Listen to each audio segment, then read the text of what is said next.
Hey everyone, it's Diego Viteri. Welcome to a new video of Viteri Boxing. Today I want to show you the techniques that Lomachenko uses to make his opponent surrender.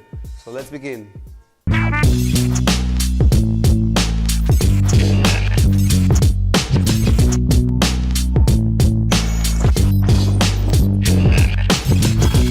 Technique number one of Lomachenko is his fencing guard. He actually uses his arm as a sword. Normally, when you see an orthodox versus a southpaw, what they try to do, any of them, even the southpaw or the orthodox, they try to manipulate the lead arm. They will try to pin it down so they don't have another option to throw their rear arm. When they throw the rear arm, they can slip it and they can counter. You've seen it with McGregor doing a lot of this, manipulating, expecting the rear arm and then countering the shot. So what Lomachenko does to stop or to not allow his opponent to manipulate is he always keeps his arm moving. By keeping his arm moving, it's almost impossible to pin his arm down. We've seen it with Guillermo Rigondeaux. He always goes up and down, so Guillermo Rigondeaux couldn't pin his arm down. Another option to use your fencing arm is it makes your jabs faster. It makes your jabs faster. If you keep your arm moving, it's actually a lot faster to initiate your attack. Your attack will be initiated a lot faster than if you keep your arms still. Using the fencing guard, you can also blind your opponent. More important than power and speed is to actually have a great vision. If you don't have a vision of what's going on, it's almost impossible to box. So taking your opponent's vision, it's actually taking out his game. So that's what Lomachenko does. He takes his opponent to the dark. He puts his hand in their face, and that frustrates your opponent to throw even shots they don't want, so he can actually slip and then counter, and he keeps them in the dark, blinding them, so they can't know what actually is Lomachenko doing. And finally, the fencing guard is a great defense. First, because you got your arm here. Whenever they want to throw a shot to the body or to the head, you do a semicircular movement to deviate your opponent's attack.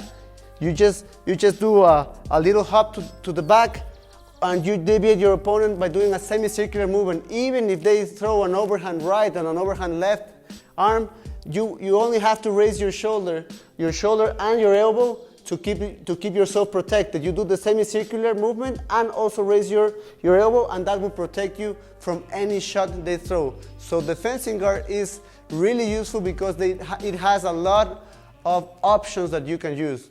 So technique number two that Lomachenko uses to make his opponent surrender is placing himself where their opponent can't attack them and can't counter them. So he actually takes away for them any attack. And the key for that is always to have a better angle.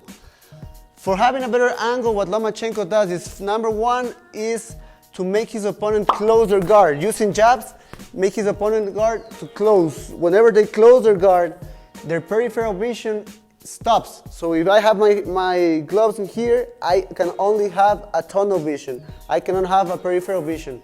So when they're in this type of guard, in the high guard, what he does is he uses the matador trick or the matador cape. What he uses is he shows this arm because they only have a tunnel vision, and since they have only the tunnel vision, he uses this as an illusion to make them think he's still in front of them. So whenever he takes his glove out of in front of them, he's already in a position where he can attack and they can attack. Yeah.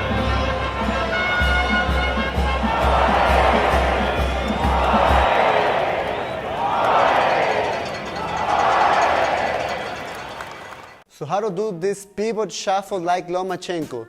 Number one, you have to use your jab or the fencing guard, maybe blind your opponent. Once you have your opponent with the high guard, you have to use the matador trick and show them or feint with the rear arm. Once you use the rear arm, you have to also step, so you position yourself already. So you feint and you position yourself already, and from here it's called a pivot shuffle because my right leg is going to be exchanged by my left leg, but I'm not going to do it in a linear motion like Tyson shift. I'm going to do it in a semicircular motion like a pivot. So it's actually called a pivot shuffle. From here, from the feint, I step and I do a semicircular motion, and I end up with a good balance. And from here, I can shoot any punch. That's up to you to choose any punch. So jabs or blind your opponent using the fencing guard, then feint and step, and then do the pivot shuffle so you can shoot any punch you want to do. And the third technique that Lomachenko uses to make his opponent surrender is using frames or pins to actually frustrate him. Whenever he misses a punch, he uses that as a frame to keep them still, to pin them down, and to keep them punching. So he uses it actually to manipulate their balance and to pin them down. Even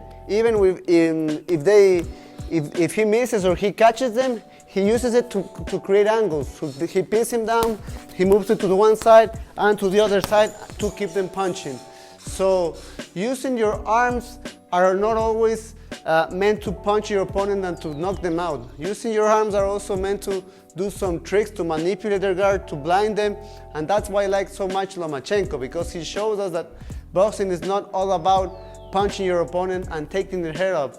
It's also about having these small tricks that actually make this sport so beautiful. Thanks everyone for watching my video. I hope you train a lot of these movements so you can incorporate into your arsenal.